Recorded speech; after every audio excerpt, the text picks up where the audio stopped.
Oh my lord, watch the way this tool evades the question about why Bush won't put in the border fence. It's really because his campaigns were financed by corporations that want cheap labor.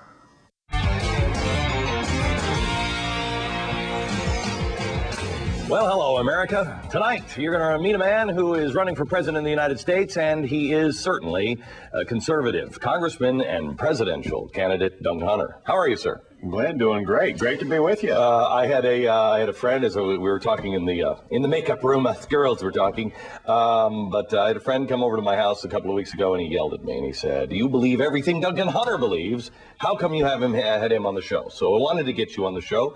And I want to, I guess, start with the border. Yesterday, we ran a special on this program, a full hour on the border. It is completely out of control. You have not only all the people coming across, but you have the Zetas now that are involved. You have people being beheaded. You have people being fed to the lions over in Mexico. What is it going to take for this country to wake up?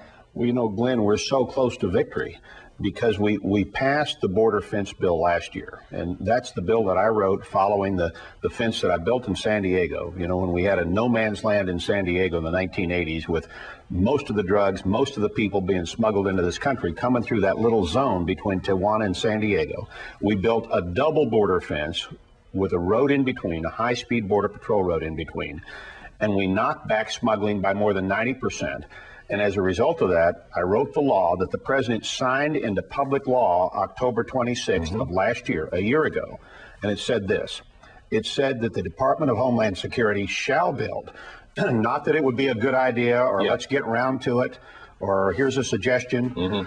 It said that we shall build the border fence 854 miles across Arizona, New Mexico, and Texas. And so far of that double border fence, and it specified double border fence, because when you have two fences, a smuggler has to come over the first fence. He's got to cross a high-speed border patrol road with border patrol vehicles going back and forth. He's got to sit down with his welding gear at the second fence, and you trap him in between the two fences. That's why you have two fences instead of one. So 854 miles of double fence is mandated in the public law. The Department of Homeland Security, and I saw Mr. Chertoff 2 days ago at the White House, the department has $800 million cash on hand to build the fence. They've got a law that his president signed saying build it. And of the 854 miles, because I saw him tap dancing with you on the last appearance he was tap dancing very effectively. I had my staff check how much double border fence has Mr. Chertoff built out of 854 in 1 year. Here's the answer. 5.15 miles. And he did it right there at Yuma. In fact, when I talked to the president, he said, well, I went to see some double border fence they built. That's where they did the photo op. They built just enough double border fence for the president to have a really good photo op. So as president, I'll construct all 854, all that mileage of double border fence in 6 months. Congressman, you've been doing this for a long time. You tell me why the financing is there, why it is law, why the American people want it. I mean, Rasmussen has got a new poll coming out next week that I don't mean to spoil for him, but I talked to him about it. There's a new poll coming out next week that is going to show the disconnect on this is not between the Republicans and the Democrats, or even the Democrats and the Democrats, the Republicans and the Republicans. The split is between Washington and America. The people want this. So you tell me what's going on in Washington. Well, it's not only between, it's not even an internal split in Washington, because the House passed the bill that mandates this fence by an overwhelming vote. The Senate passed it by 80 to 19, and the president signed it. It's now the law. Yeah, it's not discretionary. But why the game? Why is Washington playing the game? The administration doesn't want to build the fence. They're dragging their feet intentionally. I've got 400 miles that has been planned for Texas and mandated in Texas. They haven't built a linear inch because they're listening.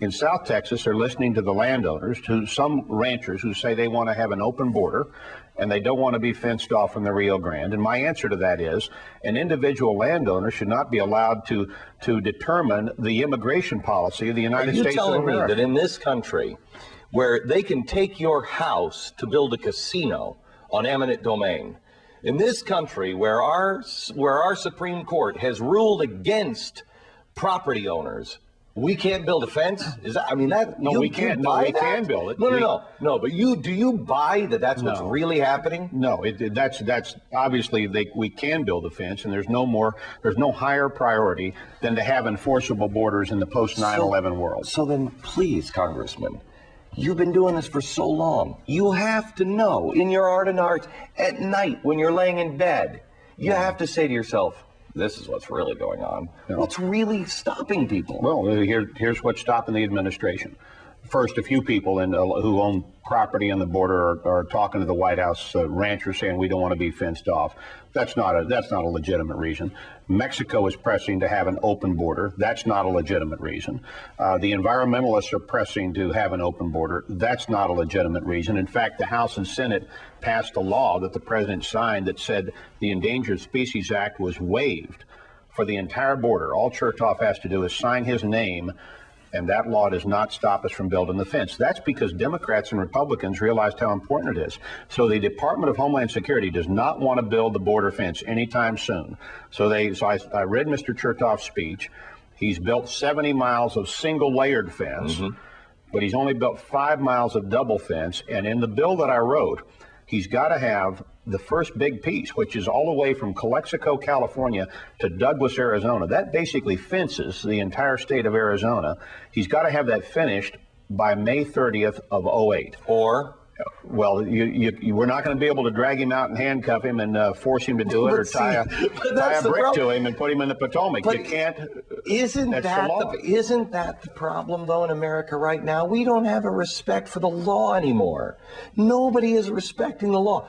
Government's not respecting the law. They're not respecting the law. We don't need more laws. We need people to enforce the law. That's exactly right, Glenn. But listen, that's why I'm running for president. And let me tell you another reason to build a border fence, incidentally. For people that say that Mexico has an interest in not having a border fence and that somehow this has racial overtones.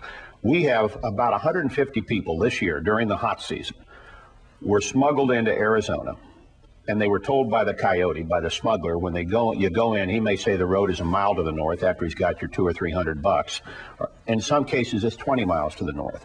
So in June and July, the temperature in South Arizona is 110 degrees in the shade. So we lose about 120 to 150 people a year dying of heat stroke and dehydration. Illegal aliens coming across that southern border in the low desert areas. That's why I had the fence being finished in Arizona by May 30th, which is start of the hot season next year. Now, Mr. Chertoff hasn't built any of the double border fence, so he's not going to make the deadline.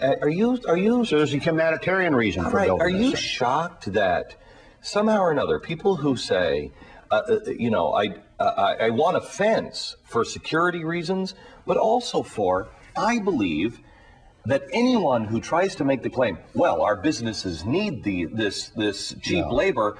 Good God Almighty, this is modern day slavery. How is it people who are in your position or my position are labeled hate mongers? Yeah, listen, I had a great Hispanic citizen come up to me in San Diego. He said, do not let the McCain-Kennedy amnesty bill pass. He said this. He said it took him 20 years to get to the point where he was making $35 an hour as a master craftsman. He said, you open the floodgates to Mexico, and my wages will go down to $15, and I'm not going to be able to send my kids to college. Now, I talked to a guy who's a drywall contractor the other day. He hires American citizens. So the contractors who hire illegal aliens and don't pay that $27 a loaded hour for wages undercut this guy on bids constantly. So this is not fair to the people that are playing by the rules to allow people to come in and work illegally and work for these low wages and undercut folks that are doing everything right. The other thing, you're going to have high unemployment and have it right now in the construction area. There are lots of good jobs that are being taken right now by folks that are coming in illegally. All right, lots of good jobs. We're going to continue our conversation with the man who's running for president, Congressman Duncan Hunter. Back in a second.